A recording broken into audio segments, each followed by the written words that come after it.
Hello and welcome back. Today, we will learn English through the extraordinary story of Napoleon Bonaparte, a man who conquered much of Europe, a ruler who changed laws, governments, and history itself, a leader admired by millions and feared by millions more. But this story does not begin with an emperor. It begins with a prisoner, far from France, far from power, far from the cheering crowds that once celebrated his victories, on a small island called St. Helena. Surrounded by the endless Atlantic Ocean, a lonely man sat and looked back on his life. There were no great armies around him, no royal ceremonies, no victories waiting ahead, only memories of battles, memories of triumph, and memories of mistakes. Just a few years earlier, this same man had been the most powerful ruler in Europe. Kings feared him, generals studied him, entire nations changed because of his decisions. Yet now, he was alone. How could a man rise so high and fall so far? How did a boy from a small island become Emperor of France? Why did millions follow him? And why did the empire he built collapse around him? The answers begin long before the battles, long before the crown, long before the glory. They begin on a rugged island in the Mediterranean Sea, a place called Corsica. There, a quiet boy was growing up, a boy who often felt like an outsider, a boy who was mocked for the way he spoke, a boy who dreamed of becoming something greater. That boy's name was Napoleon Bonaparte, and he was about to begin one of the most remarkable journeys in human history. Napoleon Bonaparte was born on August 15, 1769. His home was Corsica, a rugged island in the Mediterranean Sea. Today, Corsica is part of France, but when Napoleon was born, the situation was complicated. Many people on the island did not feel truly French. They had their own traditions, their own identity, and their own pride. Napoleon grew up in a family that was respected, but not wealthy. His father, Carlo Bonaparte, was a lawyer. His mother, Letizia, was strong, disciplined, and demanding. She taught her children an important lesson. Life would not give them success. They would have to earn it from an early age. Napoleon seemed different from other children. He was serious, quiet, and often lost in his own thoughts. While many boys enjoyed games and celebrations, Napoleon preferred books. He loved history. He loved stories about great leaders, and he admired people who changed the world through intelligence and determination. But his life changed dramatically. When he was only 9 years old, his father sent him to France to study. For the young boy, it was a journey into a completely different world. The language sounded different. The culture felt unfamiliar, and the people did not always welcome him at school. Napoleon quickly discovered that he was an outsider. He spoke French with a strong Corsican accent. His clothes were simple. His family was not rich. Many students came from powerful families. Some laughed at him. Some mocked the way he spoke. Others treated him as if he did not belong. For a young boy, the experience was painful. Many people in the same situation would have become discouraged. Some would have given up. Napoleon chose a different path. Instead of seeking popularity, he focused on learning. Instead of arguing with those who mocked him, he spent more time reading. Books became his refuge. His teachers noticed something unusual. Napoleon was not the most charming student. He was not the most social, but he possessed remarkable concentration. When he became interested in a subject, he studied it obsessively. Mathematics fascinated him. Geography fascinated him. Military history fascinated him most of all. He read about Alexander the Great, Julius Caesar, Hannibal, Charlemagne. Again and again, he asked himself the same question. What made these men extraordinary? How did they rise above everyone else? And slowly, another question began to form in his mind. Why could he not do the same? The loneliness he experienced at school, created something powerful inside him, a desire to prove himself, a desire to show the world that he was not inferior, that he belonged among the great figures of history. Years later, people would see Napoleon as confident, fearless, almost unstoppable.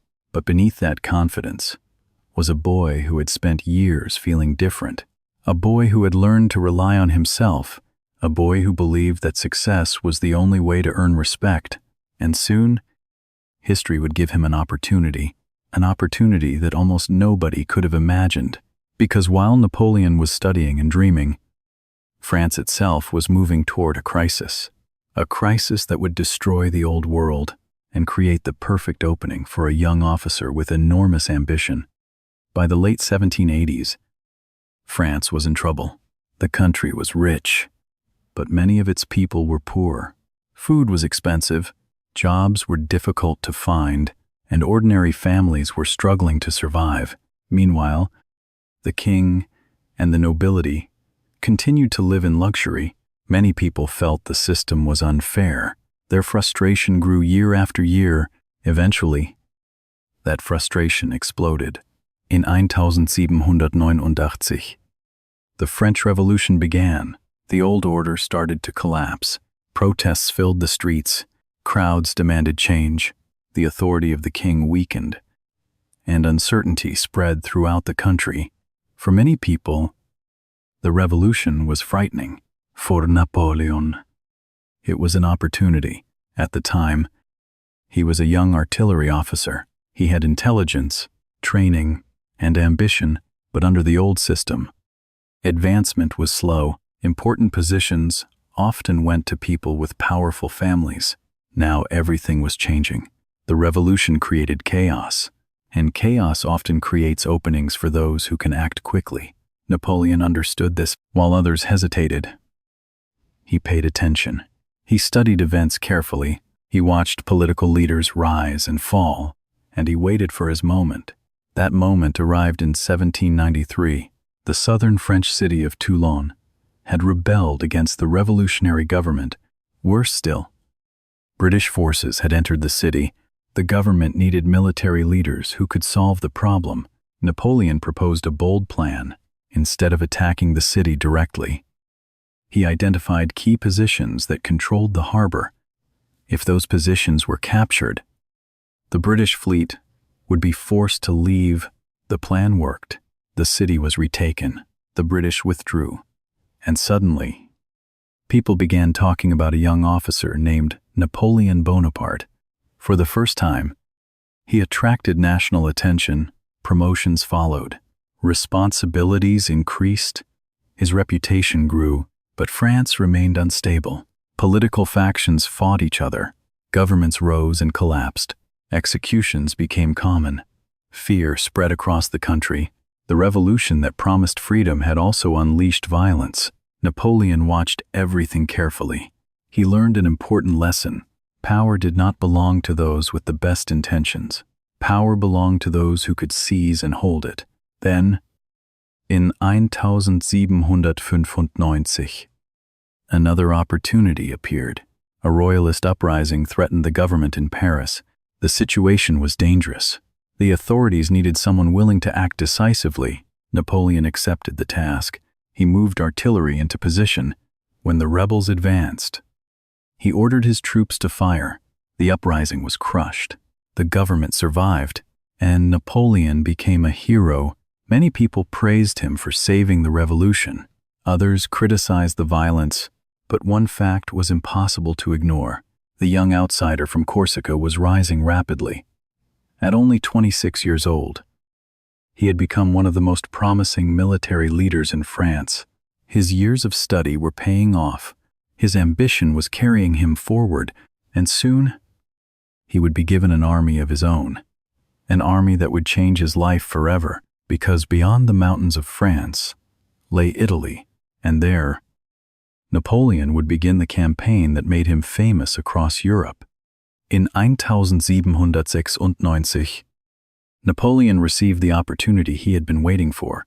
The French government placed him in command of the Army of Italy. It sounded impressive, but there was a problem. The army was in terrible condition. Many soldiers were hungry, some lacked proper equipment. Others had not been paid for months. Morale was low, confidence was low, and few people expected great results. When Napoleon arrived, he immediately addressed his troops. His message was simple. You are hungry and poorly supplied. I will lead you into the richest plains in the world. There you will find honor, glory, and wealth. The soldiers listened. Many had heard promises before, but Napoleon spoke with unusual confidence. More importantly, he acted unlike many commanders. He moved quickly, very quickly. Instead of fighting large enemy forces all at once, he attacked smaller groups separately, again and again. Before his enemies could unite, Napoleon struck. The results were astonishing. Victory followed victory. Within months, the young general transformed a struggling army into one of the most effective fighting forces in Europe. His soldiers began to admire him. His enemies began to fear him. His name spread across the continent. People who had never met Napoleon were suddenly discussing him. Who was this young commander? How was he defeating armies larger than his own? What made him different? Part of the answer was speed. Napoleon believed that hesitation was dangerous. While other generals debated, he acted. While others planned for weeks, he moved within days. He understood that confusion was often more powerful than numbers. If he moved fast enough, his opponents never had time to react. But military success was only part of the story. Napoleon also understood something about human psychology. He knew soldiers fought harder when they believed they were part of something important. So he constantly spoke about glory, victory, history, destiny. He made ordinary soldiers feel extraordinary, and they followed him almost anywhere. By the end of the Italian campaign, Napoleon was no longer just a successful officer. He was a national hero. Newspapers celebrated him. Citizens admired him. Politicians watched him carefully, and that worried some people because Napoleon was becoming more popular than the government itself. Soon, another mission was proposed, a mission far from Europe, a mission that seemed impossible: Egypt. Napoleon believed Egypt could strengthen France. It could weaken Britain's influence, and perhaps open a path toward even greater ambitions. In 1798, he sailed for North Africa. Thousands of soldiers followed him. The world watched with curiosity, but Egypt would teach Napoleon an important lesson. A man can win battle after battle, yet still discover that victory has limits. When Napoleon returned from Egypt, France was in trouble again. The revolution had removed the king, but it had not created stability. Governments came and went. Political leaders argued constantly. Corruption was growing.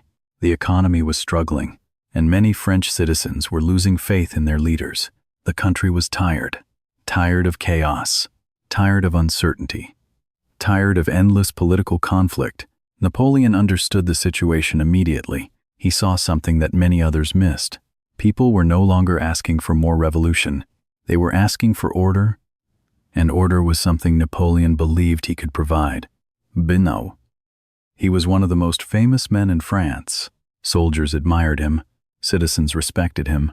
Many politicians feared him. His popularity had become a source of power. Then, in 1799, an opportunity appeared. Several influential political figures approached Napoleon. They wanted to remove the weak government. They needed someone strong enough to make it happen. Napoleon agreed. The plan moved quickly. Meetings were arranged. Troops were positioned. Political opponents were pressured.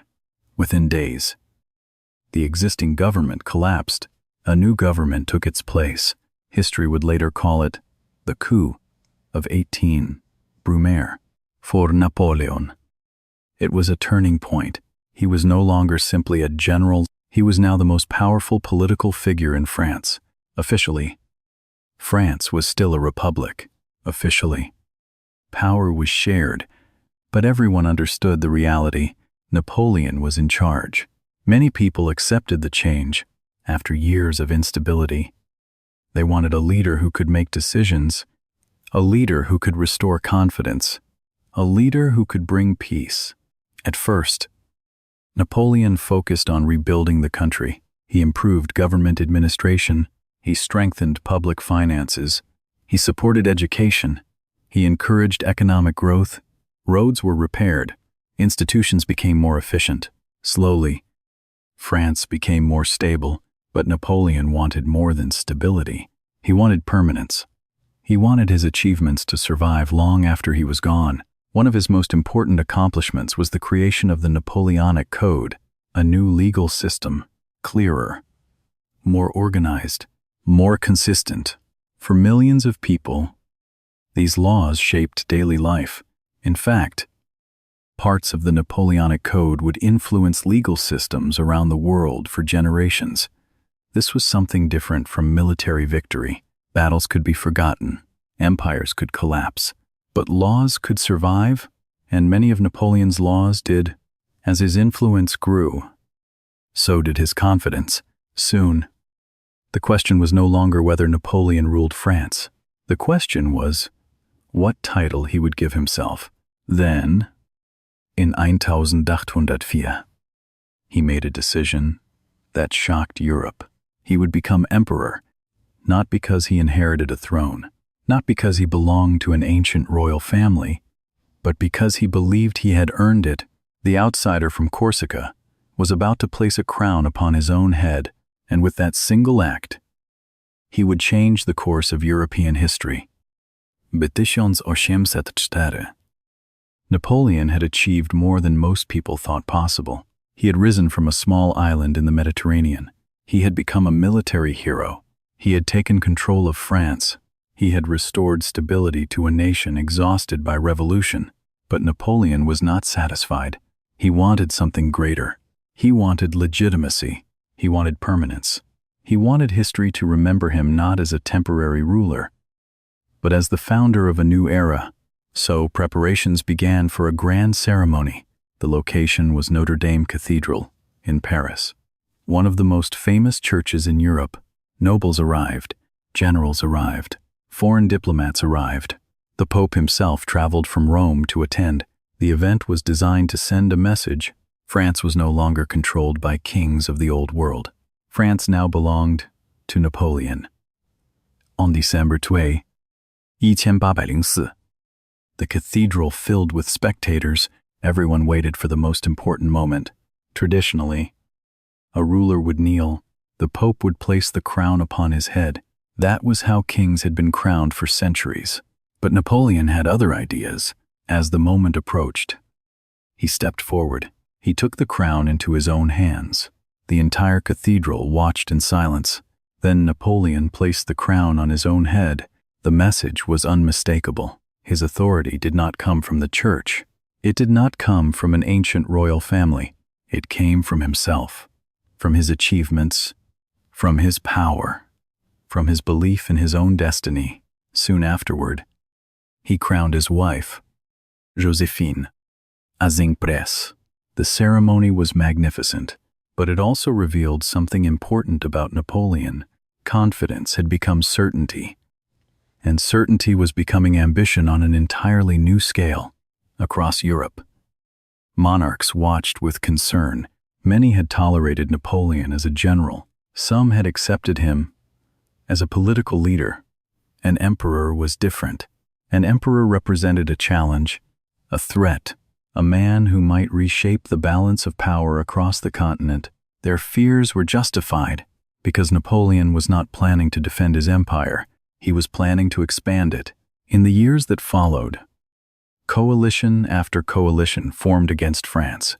Austria, Russia, Britain, Prussia, again and again. Europe's great powers joined forces, again and again. Napoleon defeated them. His armies moved with extraordinary speed. His strategies confused his enemies. His confidence inspired his soldiers. Victory followed victory. At Austerlitz, he defeated 2 emperors in a single campaign. Many historians still consider it his greatest military masterpiece. His reputation reached legendary status. To his supporters, Napoleon seemed unstoppable. To his enemies, he seemed dangerous. To himself, he may have seemed destined for greatness. And that was where the real danger began. Because success can change a person, the more Napoleon won, the more he believed he could not lose, the more Europe surrendered, the more he wanted to control. The empire grew larger, the victories grew greater, and the risks grew bigger. Soon, Napoleon would stand at the height of his power, master of much of Europe, feared by kings, admired by soldiers, and convinced that his future held even greater triumphs. But history was already preparing a different ending. Far to the east lay a vast empire, an empire too large to intimidate, too powerful to control, and too cold to conquer. Its name was Russia. By 1812, Napoleon stood at the height of his power. His empire stretched across much of Europe. Kings obeyed him. Allies depended on him. Enemies feared him. From the outside, he appeared unstoppable, but beneath the surface, problems were growing. One of the largest was Russia. At first, Napoleon and Tsar Alexander I had cooperated. Both men were powerful. Both men were ambitious. But over time, their relationship began to deteriorate. Disagreements increased. Trust disappeared. Eventually, Napoleon reached a decision. He would invade Russia. Many people warned him to be careful. Russia was enormous. Its distances were vast. Its climate was unforgiving. But Napoleon believed speed and discipline could overcome any obstacle. After all, they always had before. So, in June 1812, he assembled the largest army Europe had ever seen. More than 600,000 soldiers. French troops, Polish troops, German troops, Italian troops, men from across the empire. It was a breathtaking force. Napoleon believed one decisive campaign would force Russia to surrender. At first, everything seemed to go according to plan. The army crossed into Russian territory. But something strange happened. The Russians refused to fight a major battle. Instead, they retreated again and again and again. Each time Napoleon advanced, the Russians moved farther away. As they withdrew, they destroyed supplies, they burned crops, they burned villages, they burned anything that might help the invading army. The farther Napoleon marched, the longer his supply lines became. Food became harder to find, horses weakened, soldiers grew exhausted, yet Napoleon continued forward. He was determined to force a victory. Finally, near Borodino, the Russians stood and fought. The battle was brutal. Thousands died. The battlefield became a scene of unimaginable destruction. When the fighting ended, Napoleon remained in control. Technically, he had won, but it was not the victory he needed.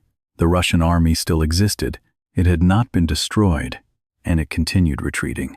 Soon, Napoleon reached Moscow. The city was the heart of Russia. Many expected the war to end there.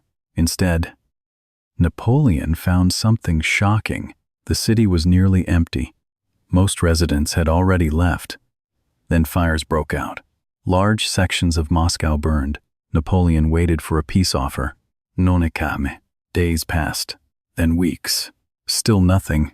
For perhaps the first time in his career, he found himself trapped by uncertainty.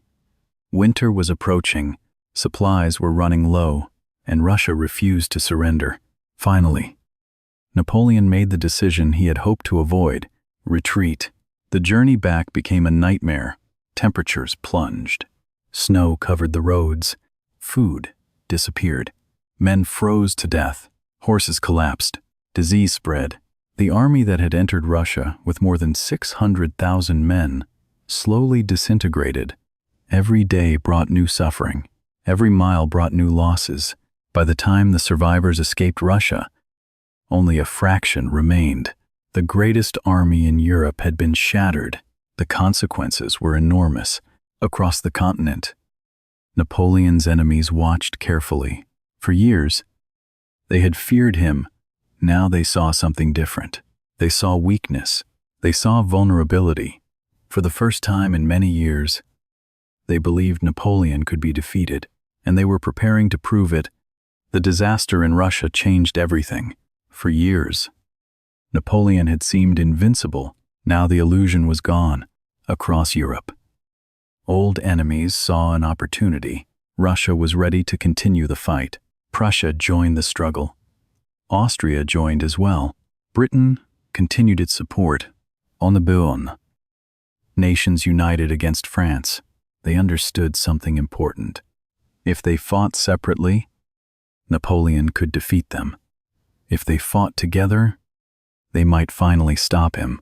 Napoleon knew the danger, and despite the catastrophe in Russia, he refused to surrender. He worked tirelessly. He raised new armies. He trained new soldiers. And once again, he entered the battlefield. His skill had not disappeared. His determination had not weakened. Even after losing so much, he continued winning battles. But this time was different. Many of his most experienced soldiers were gone. Many trusted officers were gone. The empire no longer possessed the strength it once had. Each victory became more expensive. Each defeat became more dangerous. Then, in 1813, the decisive campaign began. The largest battle of the Napoleonic Wars took place near Leipzig in Germany. Today it is known as the Battle of Nations. Hundreds of thousands of soldiers participated. The scale was enormous. Napoleon fought with all the brilliance he still possessed, but numbers were against him. The coalition armies continued, growing stronger. Eventually, France was forced to retreat.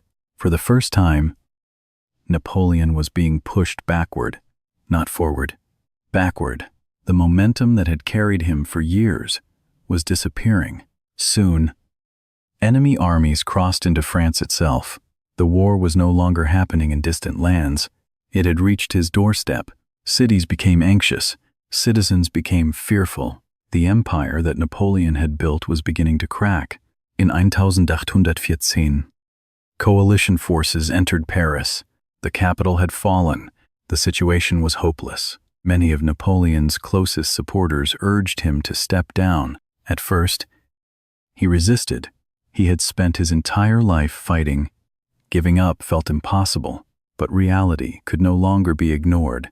Eventually, Napoleon abdicated. The Emperor of France surrendered his throne. The man who had ruled much of Europe lost everything. Or so it seemed. The victorious powers decided not to execute him. Instead, they sent him into exile. His destination was a small Mediterranean island called Elba. Ironically, it was not much larger than the island where his story had begun. For the first time in decades, Napoleon had no empire, no great army, no battlefield, no throne. Many believed his story was over. Many believed history had reached its conclusion. They were wrong, because Napoleon Bonaparte was not a man who accepted endings easily. On Elba, he watched events in France carefully. He listened, he waited, and he realized something. Many people were unhappy. The new government lacked his authority. The new rulers lacked his charisma. The legend of Napoleon was still alive. Then, in 1815, he made one of the most daring decisions of his life. He escaped, and he sailed back to France. The world could hardly believe it. The emperor had returned. When Napoleon escaped from Elba, Europe was stunned. Most people thought they would never hear from him again. Most believed his political career was finished. But Napoleon believed otherwise. In February 1815, he landed on the southern coast of France. He did not arrive with a massive army. He did not arrive with thousands of soldiers. He arrived with only a small group of loyal followers. The situation seemed hopeless. The French government immediately sent troops to stop him. Their orders were clear: arrest Napoleon, end the threat, prevent his return to power. Soon, soldiers blocked his path. The moment was critical. A single gunshot could have changed history. Napoleon stepped forward alone. He walked toward the soldiers, calmly, confidently, without fear. Then he opened his coat and spoke. "If any man among you wishes to kill his emperor, here I am." The soldiers stood in silence. For a few moments, nobody moved. Then something extraordinary happened. Instead of arresting him, many joined him. Some shouted his name. Others threw their hats into the air. The troops sent to stop Napoleon became part of his growing army. As he marched toward Paris, support increased. City after city welcomed him. Soldiers switched sides. Citizens gathered to watch. The legend had returned. Meanwhile, King Louis XVIII realized the danger. As Napoleon approached the capital, the king fled. Without firing a single shot, Napoleon entered Paris. Once again, he was ruler of France. The comeback seemed unbelievable. Historians would later call this period the 100 Days. But Napoleon understood the truth. His position was fragile. The powers of Europe would never accept his return. Already, armies were preparing. Britain, Prussia, Austria, Russia. They united once again. This time, their goal was simple: end Napoleon forever. The emperor knew he could not wait. If he allowed the coalition armies to gather, France would be overwhelmed. So he decided to strike first. In June 1815, Napoleon marched north into Belgium. His objective was clear: defeat his enemies separately before they could unite. It was the same strategy that had brought him victory many times before. And at first, it seemed to be working, but Napoleon was no longer the young commander of Italy. His enemies had learned from years of war. They understood his methods, and they were ready. Soon, near a small village called Waterloo, one final battle would begin. A battle that would decide Napoleon's future. A battle that would decide the future of Europe. And unlike all the battles before it, there would be no second chance. In June 1815, Napoleon marched into Belgium. He knew time was running out. The coalition armies were gathering. If they united, France would face overwhelming force. Napoleon's only hope was to defeat them separately. It was a strategy that had worked many times before, but Waterloo would be different. The battlefield lay near a small village in present-day Belgium. There, the Duke of Wellington commanded a British-led army. Another army, led by the Prussian commander Blücher, was moving nearby. Napoleon needed a quick victory before the Prussians could arrive, before the two armies could join forces. On the morning of June 18, heavy rain covered the battlefield. The ground was soaked. Mud slowed the movement of soldiers and artillery. Napoleon delayed his attack. He hoped the ground would dry. Every hour mattered, and every hour gave his enemies more time. When the battle finally began, French forces attacked repeatedly. The fighting was fierce. Fields turned into chaos. Smoke filled the air. Cannons thundered across the countryside. Thousands of men fought for survival. At first, neither side gained a decisive advantage. Wellington's army absorbed wave after wave of attacks. The British commander remained calm. His soldiers held their positions again and again.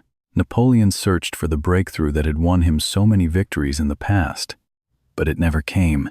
As the day continued, another danger appeared. In the distance, new troops were approaching. At first, there was uncertainty. Who were they? Friends or enemies? Soon the answer became clear. The Prussians had arrived. Blücher's army entered the battle. Now Napoleon faced exactly what he had hoped to avoid. Två armés att onsa. The pressure became overwhelming. French soldiers continued fighting bravely, but exhaustion was spreading. Losses were mounting. The situation worsened with every passing hour. Then came the final collapse. French units began retreating. The retreat became confusion. The confusion became panic. The panic became defeat. For the first time in many years, Napoleon's army was completely broken. The battle was over. Waterloo had ended his last chance. When news spread across Europe, the reaction was immediate. Everyone understood the significance. Napoleon was finished. This time, there would be no return, no escape, no second empire, no miracle. Soon afterward, Napoleon surrendered to the British. The man who had once ruled much of Europe was now a prisoner. The journey that began on the island of Corsica had reached its final chapter, but one final destination still awaited him. A lonely island in the middle of the Atlantic Ocean, a place from which there would be no return. After Waterloo, Napoleon's story was finally coming to an end. The governments of Europe had learned an important lesson. Elba had been a mistake. The island was too close, too easy to escape, too connected to Europe. This time, they chose a very different destination, St. Helena, a tiny island in the South Atlantic Ocean, thousands of kilometers from Europe, thousands of kilometers from France, thousands of kilometers from power. It was one of the most isolated places in the world. There would be no dramatic return, no loyal army waiting nearby, no second chance. When Napoleon arrived, he understood the reality immediately. His empire was gone. His armies were gone. His political career was over. For a man who had spent most of his life moving, conquering, and commanding, the silence was difficult. The days became predictable. The routines became repetitive. Instead of reviewing battle plans, he took walks. Instead of speaking to generals, he spoke with a small group of companions. Instead of ruling Europe, he reflected on the past. Sometimes he discussed his campaigns. Sometimes he talked about politics. Sometimes he spoke about history. And sometimes he defended his decisions. Napoleon knew that future generations would judge him. He wanted to influence that judgment. He wanted people to remember his victories, his reforms, his achievements, not only his defeats. During these years, he spent considerable time dictating memories of his life, stories of battles, stories of leaders, stories of the choices that shaped Europe. In many ways, Napoleon was fighting one final campaign, not on a battlefield, but in history itself. He wanted control over his legacy, yet time continued. Moving forward, his health slowly declined. Some days were better than others. Some days were difficult. The energetic young officer from Corsica no longer existed. The brilliant commander of Italy no longer existed. The emperor who crowned himself in Paris no longer existed. Only Napoleon remained, a man looking back on an extraordinary life. Years passed. The world continued changing. New leaders emerged. New conflicts appeared. But on St. Helena, life grew quieter. Then, in 1821, his condition worsened significantly. The man who had survived countless battles was becoming weaker. Doctors tried to help. Friends remained close. But everyone understood what was happening. The end was approaching. Unmöglich. 1821, Napoleon Bonaparte died. He was 51 years old. The boy from Corsica, the outsider, the general, the emperor, the exile. His journey was over, yet something remarkable happened. Although Napoleon died on a remote island, his story did not disappear. In fact, it was only beginning, because death ended the man, but it could not end the legend. More than 2 centuries have passed since Napoleon's death. Empires have risen, empires have fallen, borders have changed, governments have disappeared, yet Napoleon Bonaparte remains one of the most recognized names in history. Why? The answer is not as simple as many people think. It is not only because of his victories. It is not only because of his battles, and it is not only because he became emperor. Many conquerors have existed throughout history. Most are eventually forgotten. Napoleon was different. He changed the way nations were governed. He changed the way armies were organized. And perhaps most importantly, he changed the way ordinary people thought about opportunity. Before the French Revolution, power often belonged to those born into the right family, the right title, the right social class. Napoleon represented something different. He was not born a king. He was not born an emperor. He built his position through talent, ambition, and relentless effort. That idea inspired millions of people, even those who disagreed with him, even those who fought against him. Another reason for his lasting influence was the Napoleonic Code. Many people have never heard of it, yet its impact can still be seen today. The code helped create clearer and more consistent laws. It promoted equality before the law. It reduced many old privileges that had benefited only a small group of people. As French influence spread across Europe, these ideas spread as well. Long after Napoleon disappeared, parts of his legal system remained. His armies conquered territory, but his laws conquered time. Yet Napoleon's story is not only a story of success, it is also a warning. He teaches us something about ambition. Ambition can be powerful. It can help people overcome obstacles. It can transform dreams into reality. Without ambition, Napoleon might have remained an unknown officer.